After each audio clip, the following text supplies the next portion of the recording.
If you're using tarot to guide yourself through your relationship, there's one thing to be said about using tarot if you're feeling confused or you need clarity or you hit this roadblock, especially in the beginning, and you're kind of just seeking guidance or someone to kind of help you sort your thoughts and figure things out, especially if you're looking for like an outside point of view versus somebody with emotional bias or somebody that's invested, wants to see you well, because their viewpoint is always going to be slightly skewed, and it's always going to be skewed in your favor, so it's not really objective. So if you're using tarot to kind of get more clarity, that's one thing.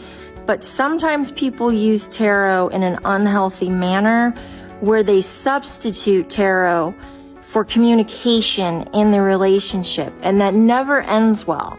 And I've seen it play out in two different ways. I've seen women who will call, and every step of the relationship, they want a reading on what he's thinking, what he's doing, what he's going to do next, how he feels. And so that way they can better predict his behavior in order to counteract it with their own behavior in order to get an outcome that they want.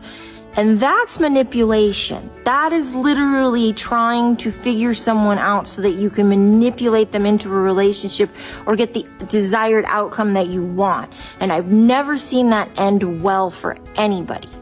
And then the other thing is they will substitute communication for tarot readings. And if your tarot reader or your tarot deck, if you're a reader yourself, or your psychic that you call all the time knows more about what's going on in your relationship and the things and your needs and expectations that aren't being met than your partner does, that's problematic, because that's an abuse of tarot, and it's an abuse of a psychic or a tarot reader, because you're actually stepping out of your relationship and you're figuring it out with someone else or on your own without ever consulting the other person.